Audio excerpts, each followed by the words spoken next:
I'm Aislinn Green, and this is Unpacked, the podcast that unpacks one tricky topic in travel each week.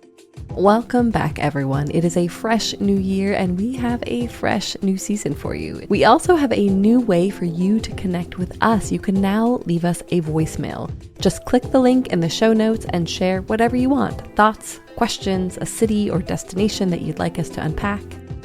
Speaking of unpacking, we are kicking things off with a dispatch from one of the most important travel shows that happens every year, ILTM. ILTM stands for the International Luxury Travel Market, and the show takes place in a fittingly luxurious city, Cannes, France.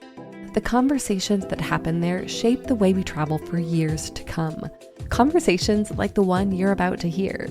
Afar Editor-in-Chief Julia Cosgrove and Senior Deputy Editor Jennifer Flowers sat down with leaders from three of the world's biggest hotel brands, Hilton, IHG, and Hyatt. You might be familiar with them. These leaders shared their take on the biggest trends in luxury travel, including the shift toward highly curated experiences and, of course, AI and the ways it will enhance your next hotel stay. It was a rare chance to understand how hotel brands are really thinking about travel and travelers right now. Here's what you need to know to start planning your perfect travel year. Thank you all so much for being with us today. I'm Julia Cosgrove, Vice President and Editor-in-Chief of Afar. I am Jennifer Flowers. I'm the Senior Deputy Editor of Afar. And we are gathered here today. We are here in Cannes for ILTM, this amazing gathering of industry movers and shakers who love travel as much as we do. And we thought it would be an excellent opportunity to sit down with you brilliant thought leaders in our space and talk about the future of travel and luxury and what's coming next. So I'd love, actually, if we could just have everybody kind of introduce themselves. Crystal, could start with you. Absolutely. I'm Crystal Venice Thomas. I look after the lifestyle and luxury brands at Hyatt. Morning, Dino Michael. I have the pleasure of overseeing Hilton's luxury brands. And I'm Jane Mackey at IHG, overseeing luxury, lifestyle, and premium brands. Nice. So I'm going to start with something a little more personal, which is I often like to think about telling a young person about your career trajectory and how did you get to this seat that you're sitting in Cannes. Dina, let's start with you. I was a classic immigrant child who studied law, went to join a law firm, didn't. Went to work at Planet Hollywood, which my mother was devastated at because she just couldn't understand it, and was in restaurants, bars, nightclubs, late night venues, and I joined Hilton 16 years ago as the Regional Director of Food and Beverage for the UK, which was a very prestigious title back then. And I've been with Hilton 16 years through food and beverage, through development in luxury brands, headed up individual brands here and there, and then took the category role almost 4 years ago. So yes. Planet Hollywood. Exactly. I love it. And still got the shirt. As one should. I still have the shirt. Yes. Proof. Jane, what about you? I started, I guess, a bit the old-fashioned way in a hotel training program for Sheraton Hotels at the time. My parents were quite upset as well, having paid for 4 years of university, and I started cleaning 16 rooms a day in Jacksonville, Florida, and worked as you did in the training program, a month in every department, including night audit. I was a bouncer in the nightclub, bit of a power trip for Quincy's. And eventually worked into brand management on a task force basis and the all-suite hotel concept, dating myself, and just really loved the way brand management brought together operations, marketing, and customer centricity. And ultimately had some other wonderful roles with Fairmont Hotels and Resorts, Aman Resorts, and now been at IHG about 6 years. And pride myself in that I've never had to ask a colleague to do a job I have not done myself. That's a great proof of pride. Yeah, I love that. Crystal, what about your trajectory? Yeah, there's a lot of alignment here. Mom was upset. Started in law. A few things. I'd say I didn't know about hospitality as a trajectory until I got to college. I happened to go to Cornell, and I started out in undergrad, really in the more general program, because I wanted to be a lawyer like all my life. I've always been very type A, very like, this is what I want to do, A to B, and then all of a sudden I didn't want to be a lawyer anymore, but I didn't know what I wanted to do. And I was introduced to the hotel school and just fell in love with the idea of connecting with people, traveling for a living, and what that meant. And so I'd say I got here by just being curious and saying yes and raising my hand for things. So I had the fortune of being a Starwood management trainee. So I started on property level. I thought I was going to do sales because, anybody with the gift of gab thinks that's what you're supposed to do. And then I just realized that storytelling was actually core to me. I wouldn't have named it storytelling because I didn't know that as a name at the time, but that's what led me to brand. And so I came up in the world of W in my Starwood days. I lived abroad in Brussels for a few years looking after our region. And I left the industry for a bit, went to Apple, took a sabbatical, did some cool campaigns for Beats by Dre, and then, travel came calling back. So I've been at Hyatt now for about 5 years. And, I'm based in LA and keeping it moving. Love it. Yeah. Okay, so nightclubs, law, disappointed parents who are, I'm sure, no longer disappointed. And bouncer. That's Awesome. And bouncers. I'm not surprised too, Jane. I love that. So this week is obviously an opportunity to talk about how luxury travel is changing and evolving. And you three spend, I'm sure, most of your days contemplating that. If you had to describe how you think affluent millennials are changing luxury travel today, what would you say? What next gen are looking for are two things. One is experiences money cannot buy, which are those, they love adventure travel and just those maybe a bit of bragging rights of things that people have not yet done in their peer set, so they're not followers. And the other thing that was interesting, and the difference maybe from current generations or former generations, is they are very interested in loyalty programs and points at all aspects of the market. They want to be recognized for their loyalty. They want to, yes, accumulate points and miles. I think you've probably seen it at Hyatt and at Hilton, and be appreciated for the business that they drive. Yeah, I'd say, I think we've been in an experience economy for over a decade, right? Like it's been 10, 15 years where people want experiences over product. And then, that stemmed from now there's so much accessibility to design direct-to-consumer things. So it used to be that you go to a hotel room and you're impressed by what's in there. But today, your TV at home is bigger than the TV in the hotel room. You can have a similar aesthetic that feels minimalist or feels design forward at home. So it's almost like you're taking a step down by traveling in some way. So that puts, I think, more pressure to your point about value. That's not the intention anymore. It's about what can you give me that I can't buy on my own. And so what we've been seeing is, particularly within the luxury segment, they want experiences that will change them more than experiences that are just on the surface of, something I can post on Instagram. So how will I see or gain a different perspective of the world and my place in it in a different way? How do I have an experience that shows me how meaningful it is to be alive and to live in this world that has so many things to offer that I haven't seen? And how do you, as a hospitality company, enable that for me in the destination that I'm in, where I happen to be staying at your hotel? So I think that's been an interesting thing for us because it changes what we're selling, especially when we think about we are selling a product, but we're also selling the experience. And now it's like we have to sell the destination and the experiences within that are unique and special that the affluent traveler could pay for but couldn't get access to. Yeah. And Dina, does that track for? Yeah, apart from the fact they want it all the time. No. They've graduated almost from this notion of, I want the Instagram shot where you'll have the queue of 50 people looking for the Santorini sun-soaked, sunset shot. They don't want that anymore. They really want the genuine inside knowledge. And that's not just about the anti-mass tourism element. I think that's more about, I don't just want to be a bystander, a voyeur of local culture. I want to be a part of it. How can I go into it, immerse myself, and come out the other end feeling good about it versus, I've just been part of a ritual and I've paid my $20, $30 and moved on. And I think that we're not always the primary reason for them staying with us. The hotel could be a secondary consideration to, I'm here for a sporting event, a concert event. If I think about Taylor Swift, that was the primary reason for the travel, and people bolting on a European trip, because it was actually, when you looked at the whole thing economically, they could get a much more enriched experience coming to Europe, see the concert, do something local, really get some benefit from the trip.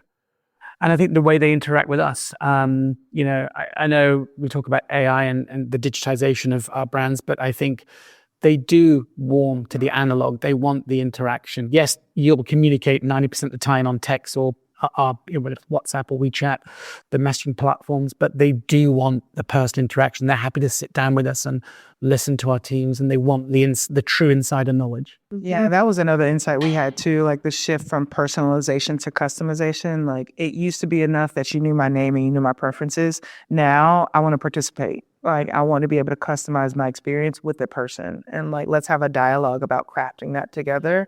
And that used to not be the case, right? The luxury was not having to think about it. Now the luxury is, oh, you can enable this, and I want to be here to help inform and to shift it as I to learn something. And I was Yeah. thinking about the texting and the dialogue. One of our more popular experiences at Six Senses Ibiza is the silent tour. And it's just a trek through the hills with a local Ibiza guide, and it's purely in silence. And then they say, now you can speak, we're heading back. And often they say, actually, could we go back in silence as well? Because they're just really loving that experience. And again, that's something money cannot buy. It doesn't really cost anything, but the value is very big. Getting out of it, and that sort of sense of personal transformation. I want to go back to something you said, Dino, that they want to be part of the local culture, and that it is different than taking a photo of the local culture, right? Like becoming an active participant. When you are building a new property and working with the local communities that you're going into, how do you ensure that that happens and that that's going to feel good to the people who live there? Yeah, I mean, Well, look, we build economy, number one. If you think about some of the new territories that all of us go into, you'll build the economy. We're providing income, security, stability. Again, we're fortunate that we come from large organizations where we have, strong ethical practices, our employee approach, the way we think about our employees first and foremost, the way we develop and we craft our team member facilities, our benefits, even our Hilton employee rate. We have a charge, $1 goes to an employee assistance fund. So we have, mechanics that allow us to support employees in times of crisis. We come into local economy from that first and foremost. And secondly, I think, like most of us, we work with owners generally who are from that area, and they have an overriding obligation to make sure they're doing the right thing for their community. So I think it's a partnership. It's not all down to us. We have the right owners and partners, and they want to make the right impacts. I think that there's a long relationship. We signed 20, 25, 30-year contracts with individuals, and this relationship is built for generational intent. Yeah. I love the way you put that, Dina, that we create economies. Six Senses, we actually put a percentage into a sustainability fund. But it is just start with training the colleagues and our general managers. I think we can align on all three companies, and in the industry, they're the heroes. Yeah. They make it happen. If the colleagues feel empowered to showcase their community and protect their community, there's no way that a consumer's not going to feel good about that. Yeah, I think it's all about the dialogue that you have with the community you're in. I never want to be that brand that comes in, put our awning up, and then, hey, we're here. It has to be intentional. A lot of that starts before the doors ever open. Once the GM is selected, like you said, one of the first jobs is to get embraced and immersed in that community. And when I look at a brand like Alila, that brand has become so immersed in the communities it's in. One of our guiding principles is be a good neighbor. Our property in Fort Bashangar, they fund the schools in the village that surround it. There's multi-generation of colleagues who work at the hotel. So the hotel doesn't feel like a place to work. It feels like their home. And so that ends up being translated to the guest, to your question about being part of that local culture. Sometimes you have these experiences that are in the locale and they feel a little bit weird because it's like, I feel like we're infringing on this community and being spectators. But when you have an authentic relationship with the community you're around, it doesn't feel that way. And the guests can feel that. And to your earlier question about the millennial speaking as one. Expectation, we can see right through if you don't have that authenticity and that authentic relationship. So when you're able to have that real relationship, you're able to offer something to the guest to be an active participant, and they'll really feel genuinely a part of it. Yeah, I mean, we have a guiding North Star. I mean, this applies to the industry, not necessarily exclusive to Hilton, but Conrad Hilton famously said, to fill the earth with the light and warmth of hospitality. And we start our leadership meetings with a letter that comes from a guest or a team member, based to remind ourselves of why we do what we do. Because I think, our industry, it's long hours. Our team members are extraordinary individuals, what they do. And you read these letters of how our team members make guests feel and the lengths they will go to resolve something, to fix it, or just to basically make someone happy. It does ground you a little bit. And you're right. I think unless you're authentic about that, you can't script genuine hospitality. You've got to get the culture right. And I think we all work really hard as an industry to get the culture right in all of our respective brands. Yeah, actually, that reminds me of some conversations I've had with the Six Senses and Intercontinental teams about how wellness is one of the biggest trends in travel right now. But there's this shift, it seems, and maybe you can speak to this more, Jane, about how, wellness actually starts with the team. And is the team well? Are they being taken care of? And I think it's Six Senses that there are programs for staff members to partake in, mental health programs. To your point, it's starting with the staff member, which then that carries over to the guest. The Six Senses IBC colleagues do the silent tour. So they actually do some of them. And we've actually gone really from wellness into health at Six Senses, always trying to be out in front. It's an opportunity for colleagues to learn and people to learn about their health if they don't want to. And, I'm happy to have the second white port and tonic if they offer it. When I check into Six Senses in the Dora Valley, and I decline the health assessment, but many people choose the health assessment.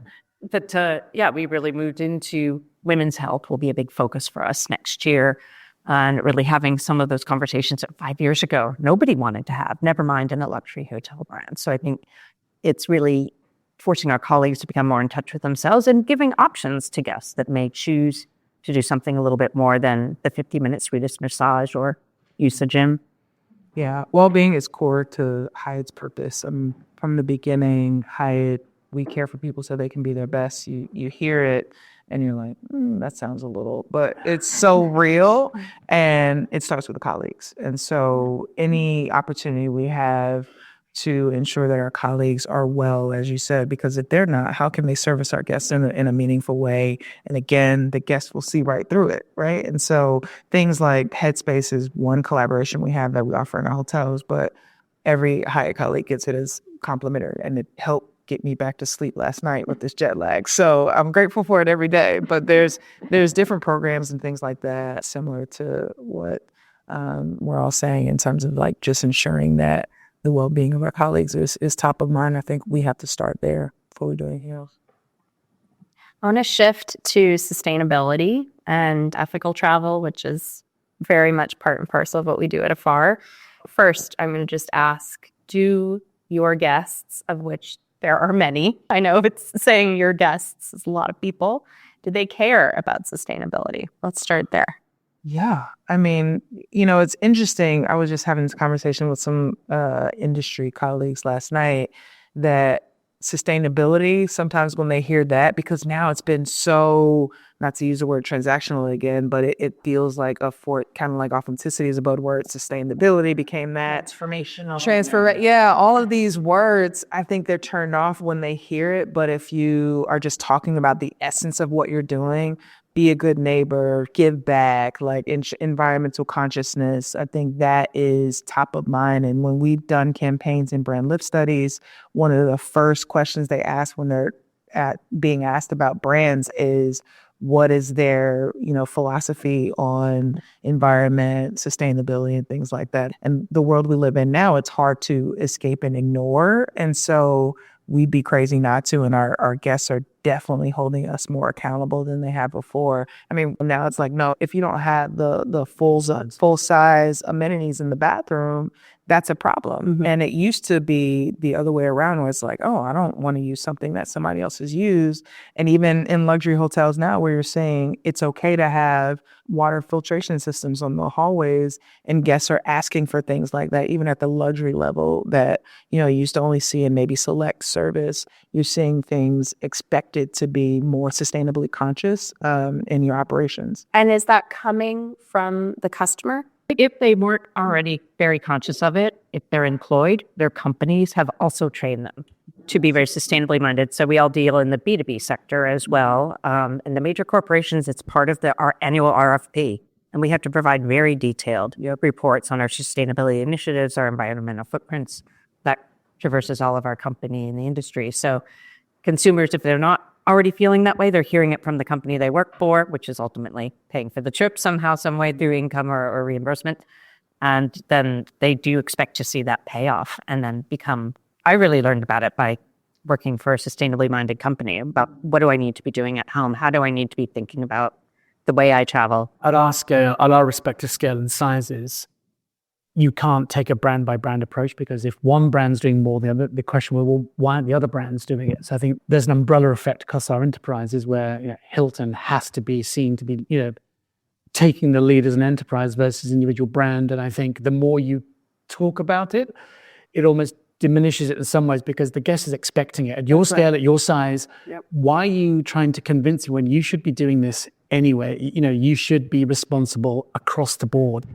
Yeah, we published our science-based goals for 2030. I know many companies have, and we will be held accountable. And we knew that when we set them, and they are not easy because if you don't set ambitious goals at anything in life, it won't get done. And what doesn't get measured doesn't get done either. And that's public information. And where it comes to life, I think on property, you have the enterprise, we have our Lifestay initiative, we have Travel with Purpose, but I think the hotels can bring to life the stories where you've got the unique ways above that. So whether it's the Common Maldives, we're helping to restore the coral reef, or whether it's we've got the turtle preservation program in the Seychelles.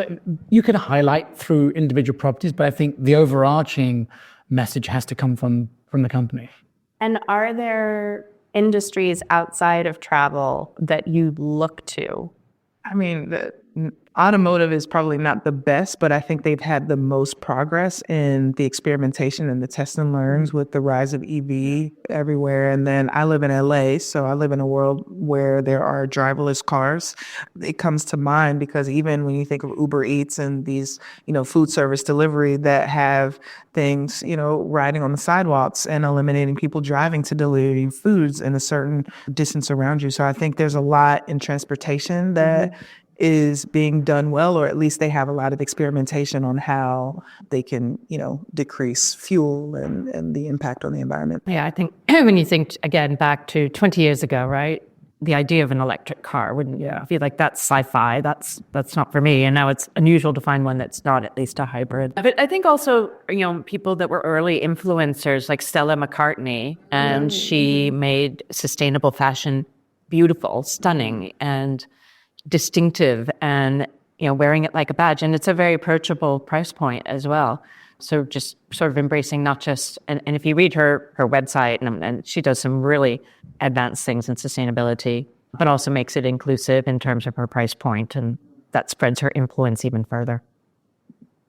Yeah, I think apparel and fashion, they do a better job of storytelling because it's easier to integrate, I think. When you look at Nike, Stella McCartney, you look at shoe and they talk about how many plastics were eliminated by the sole of this shoe, or, design your own shoe and it's made fully of these materials. And people are like, oh, that's cool. And so they've been able to, I think, combine the storytelling nature of their sustainability efforts with their products in a meaningful way that I think extends to the guests. And I think there's something to be learned from that. I know we just talked about don't use the word sustainability, but like, how do we storytell in a way it's a very clear get. Yeah. Right. Yeah. Like, whereas in the way the consumer sees that entering a hotel room, great, that there's no more single-use plastic, great, and the housekeeping or hotel reuse. But there's so much going on with food waste, and I don't know. The kitchens are a huge focus for us because obviously electricity, food waste, overall waste management, water, everything. The kitchen is huge focus. The guest doesn't even see that. But we, in a luxury end, we don't want them to see it. That's right. It's somehow important to your point, Crystal. We've got a story tell on that. I think the food supply chain is trying. I think you think about the packaging, everything's wrapped in plastic 3 times. Now having either biodegradable. I mean, we used to wrap bananas, which seems ridiculous when you think about it. But I think food service in general, think about the foam, the styrofoam, all the plastic, all of that packaging. I think moving to obviously cardboard, recycled materials, biodegradable. That's helping. Are you starting to see that? I think in Europe they're making a big push, particularly in that arena. The grocery store plastic bag, which is just landfill. Yeah. So I think that industry, the grocery industry, is trying to make a big impact. Oh, yeah.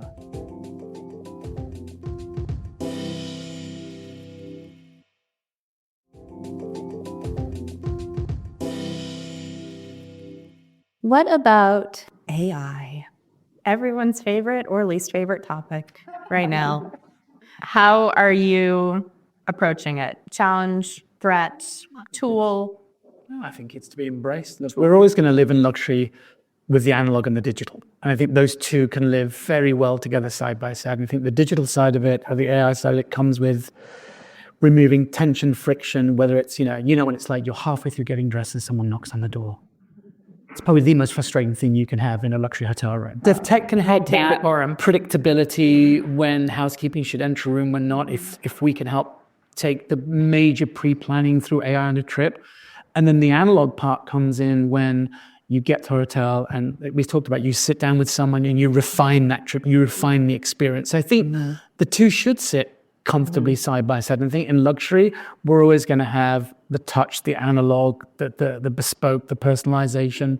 So I think they complement each other versus, contradict. It's an and, not an instead of, particularly in luxury. The industry launched something called Kipsu, and there are some others. It's a text-based technology, and we were nervous at luxury. Do people wanted text? But it's like Uber in that it automatically translates.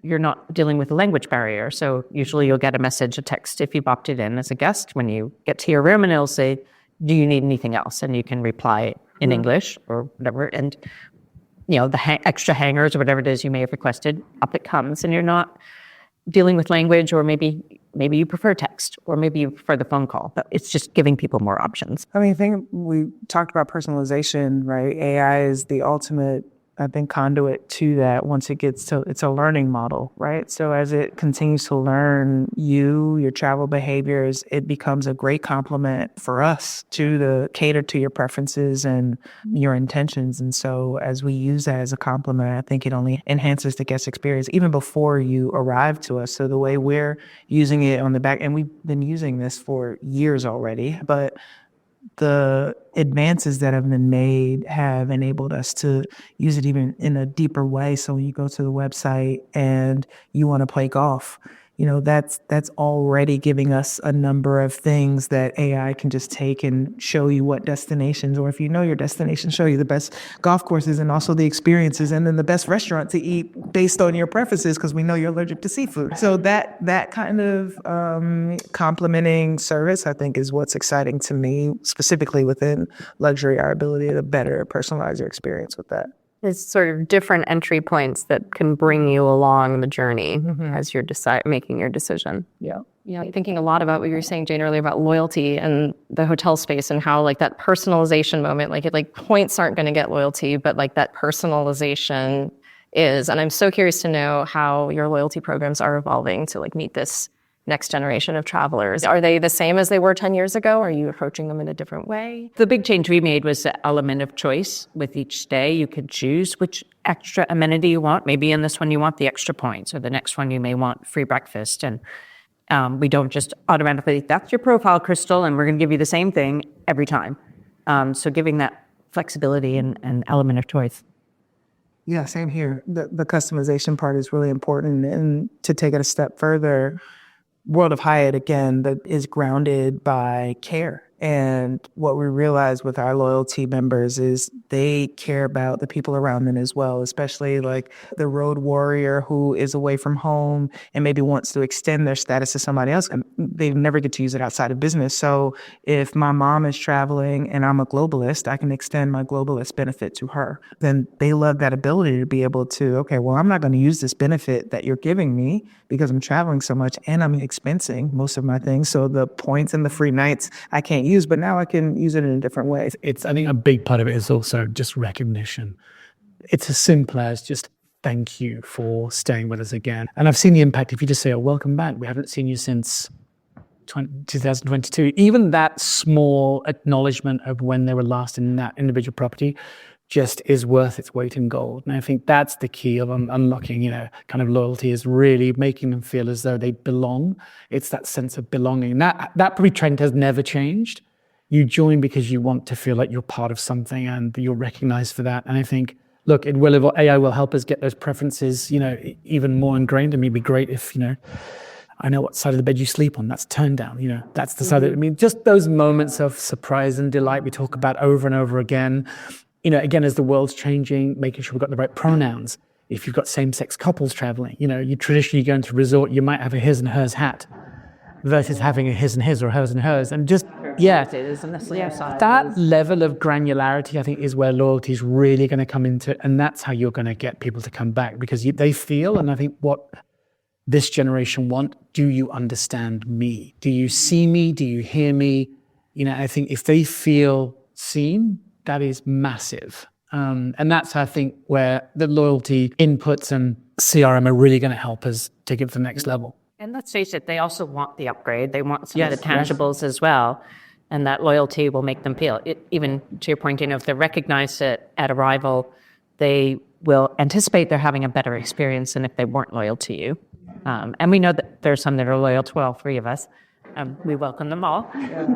We can't all be in every single destination, so seen by all three. And then, but that's good for the industry. If people are become addicted to travel, hey, that's good for afar. It's good for our hotel companies, airlines, everything. The world. Well, that trend of moving beyond the way you feel. Personal possessions, right? If you look at, the fashion industry and the luxury goods industry, they're seeing a bit of a blip right now. People are prioritizing experiential travel, time over possession, which has been a long-going trend. But I think recently it's become more profound as well. Well, you see how they're creeping into our space, though, right? Because of that. Yeah. Like, oh, you don't want this product? We're going to open a hotel. Oh, you don't want this product? We're going to have an experience at our brunch all day, the Gucci brunch, right? And so it's just like, get out and stay in your lane. I'm glad you brought that up, because this came up yesterday as well. We have obviously seen a lot of the brands partnering with fashion and retail companies. Our roundtable panelists yesterday said, oh, it's actually the flip. It's that they're starting hospitality companies. Yeah. And is that a threat? Do you think of it as a threat? See it as a threat? No, because ultimately they come to us and want to plug into one of our 3 distribution systems because they realize CL is always going to be and have a loyalty program. No, I think it's great. It is very attractive for investment, and the investment in our industry, fortunately, has not dried up. Construction loan interest rates have gone up and down. Fortunately, a little better now. But we have access to our customers 24/7. And where's somebody walking into the Gucci store here in the Croisette in Cannes, they're in there for anywhere from 5, or in my case, 45 minutes. Because I haven't yet made the shift, Dino. I'm still in the and economy. Stop at. Same here, man. Same here. But yes, they're staying with us at the Carlton Cannes for 3 days. So yes, we have access to our clients, not in an invasive way, but we have ability to sell them more products, more food, more beverage, potentially an upgrade. And yes, get to know them in a way that you can't in a transactional environment. So I think that's how these fashion brands see they're leveraging their brand equity into a more meaningful, profitable stream. But make no mistake, it's not for the faint of heart to build a luxury hotel. But you said it's partnership and collaboration. We do what we do really well. And I think we're not fashion brands, we're not fashion retail. So to partner, to collaborate is great. And I think, we at our core, we will always do what we do. I mean, you're seeing some of the brand extension, like branded residential is a massively growing vertical, right? But I think for us, it will always be, let's partner, do some fun things. It'll be temporary, it'll be interesting. But at our core, we do what we do best. And I think the fashion brands will try the space. But if you look at it, I mean, the few examples that have existed haven't really got to scale. So I think it's more the temporary nature of it, and it's fun, it's interesting, that it creates appeal. But, we all kind of stick to what we know best. It's a little bit like, oh yeah, it sounds fun to open a restaurant. You don't know what you're doing. But it's capital intensive, it's labor intensive. And when, unless somebody has the net worth to be able to go and build that hotel on their own, they're going to the capital markets, they're going to get loans, and then people are going to want to know immediate what the revenue stream looks like. And it's a very specialized area in this industry. There are lenders that know what they're doing, they know what questions to ask, and they know that, the larger companies and long-time companies have the answers to those. So while we're on financials, let's talk about rates. And they just kind of keep going up, it feels like. Is there a ceiling? Is this a bubble? I would say it's not a bubble. And obviously, I think people are still in the whiplash of didn't travel between 2019 and 2022. And then you saw at the luxury end of the market per STR about a 19% increase in rates. But had it been an increase every year, and actually if you had adjusted it for inflation, luxury did outpace inflation, the luxury average rates coming out of COVID. The rest of the industry per STR didn't. It pretty much kept with inflation. It's just that people stayed home for 3 years and they were comparing, oh gosh, 3 years ago I paid, 20% less in luxury. So I think there was a perception that rates from a consumer perspective increased in a more meaningful way than they did. Increase each year has not been as big in luxury. So I think people are willing to pay for that. And as we started off the conversation saying, if you are giving them more than that guest room and restaurant and all the related services, giving them access to things that are really, truly special, they are willing to pay for that. It's value. The price is secondary to value. Am I getting what I'm paying for? And I think as long as you can stand behind that and offer, justification for that rate, it will continue north. Yeah. Remind me of all-inclusives. That seems to be like a big word in travel, luxury travel right now. What are you all doing in terms of all-inclusives, if anything? Is that something you're interested in? Do you think it's it's going to fizzle out, or do you think it's actually like having some momentum in luxury travel right now? I mean, if it's any indication, Hyatt bought an Apple Leisure Group in the middle of the pandemic.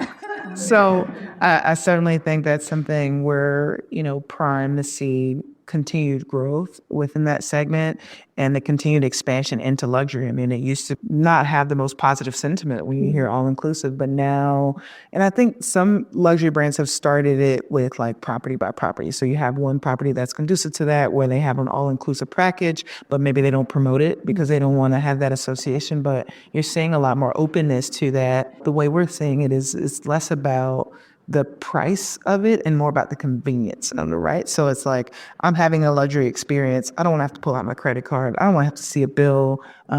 That is an ultimate luxury as well, especially when you're in a leisure destination, especially.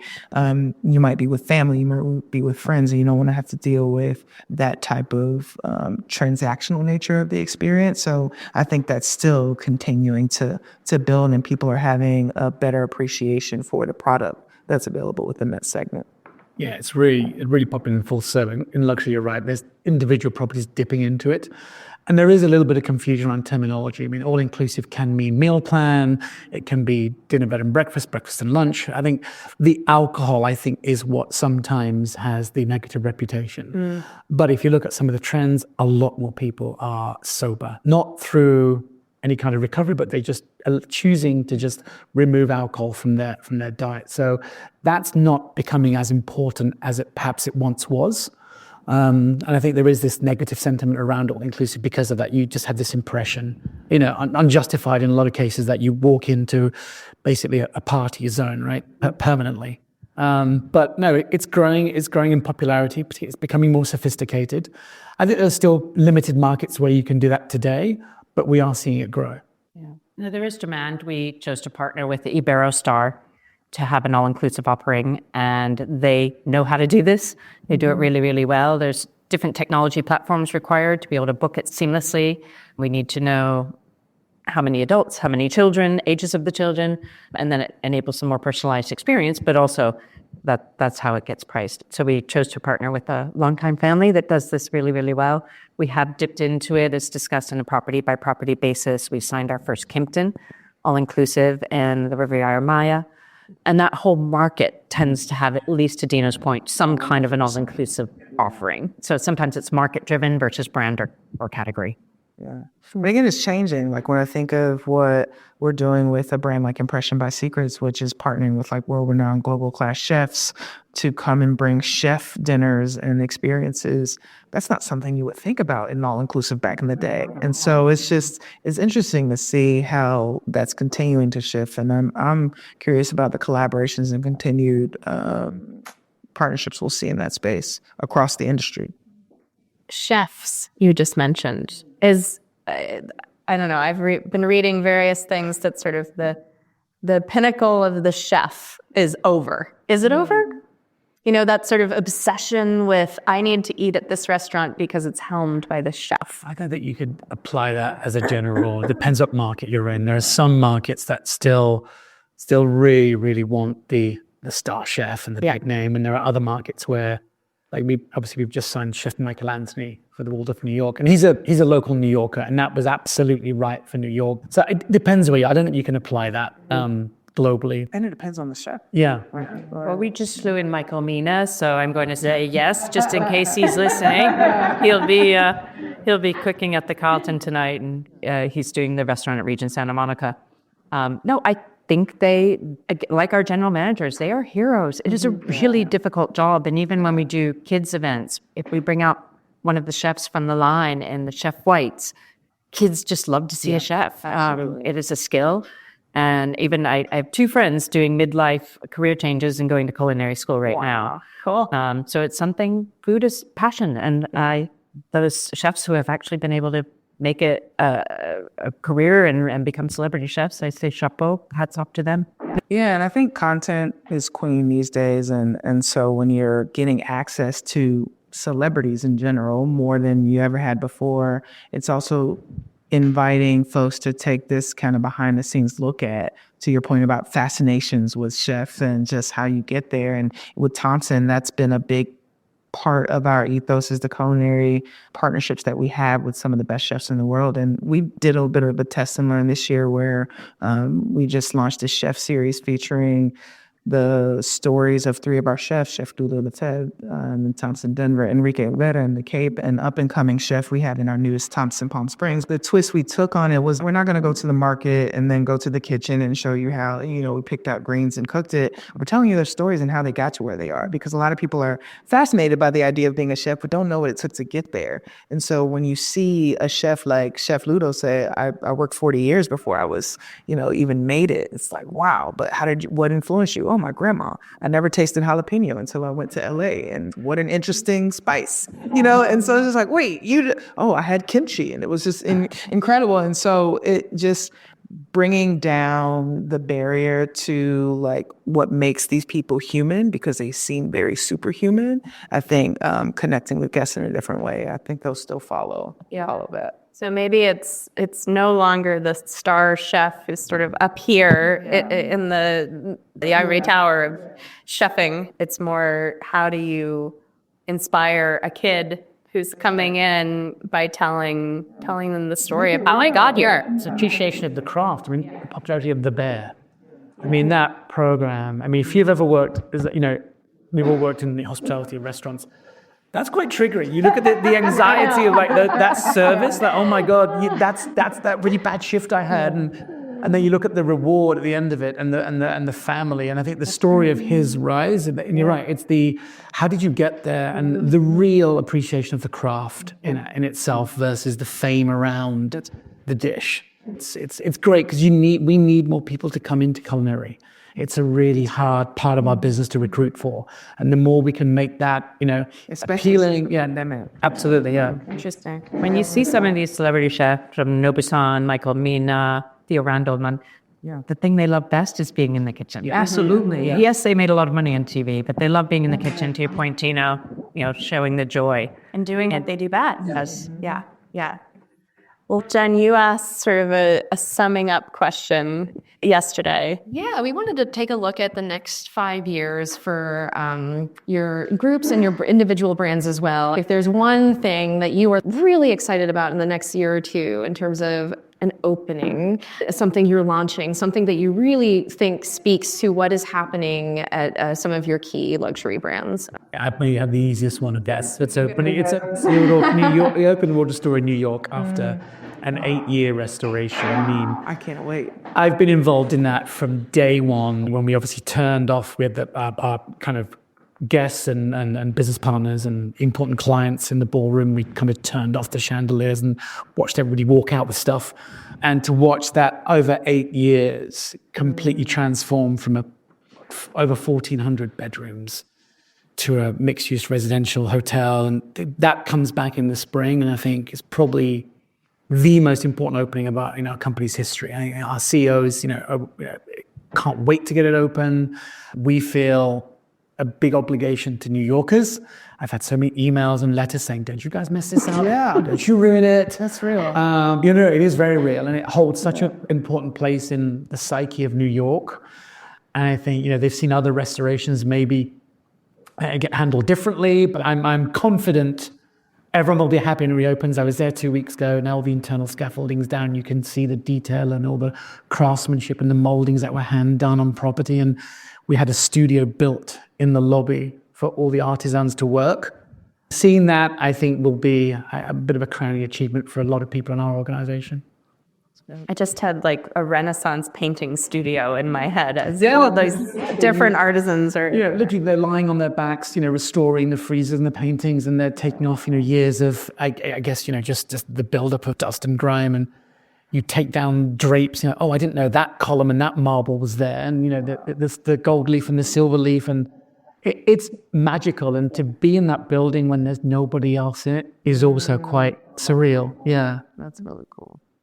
That has echoes of the Carlton. Oh, it does. So maybe if I can indulge you with two quick ones. Please. One it would be, and Dino gave me the inspiration, so we'll open Six Senses London. And if anybody saw Mr. Selfridge on PBS or Netflix, Selfridges merged with Whiteley's, which was the oldest department store.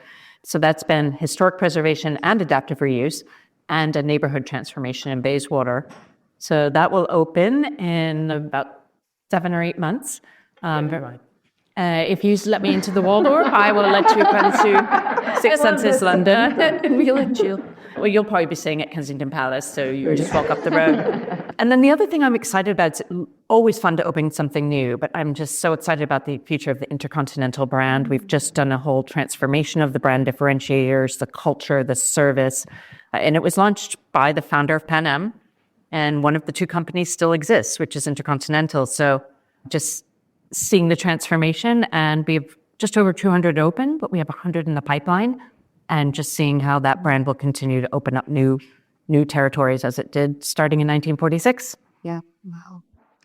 Yeah, I'd say similar transformation. Park Hyatt, we've got finally some good pipeline and portfolio openings. Like we opened our first hotel in London, River Thames recently, Marrakesh. But transformation, Park Hyatt Tokyo is being transformed, closed to like 18. I know, see, you see your face. That's exactly what I had personally, even from remembering it before I worked at Hyatt, and we get notes all the time. Same thing, like don't mess this up, guys.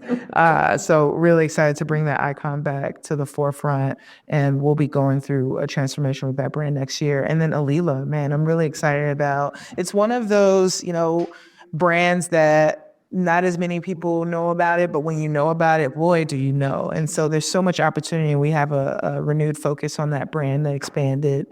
We just opened our first urban hotel in Shanghai, and I think that'll set the course for how we move, providing a respite and an oasis in an urban destination. A few of us have done that. And so I'm really excited about what that means for the brand and the doors that are open to get visibility on Alila and really the transformation that you can have with that brand. So I think luxury is booming and we're all kind of leading the way there. Yeah. Well, I'm very inspired to go to all of these places and eat in all of the restaurants and not sober yet. So to have some cocktails in is it the Peacock Alley? Yes. Yeah. But thank you all. Thanks so much for taking the time. It's a very busy week. Thank you, guys.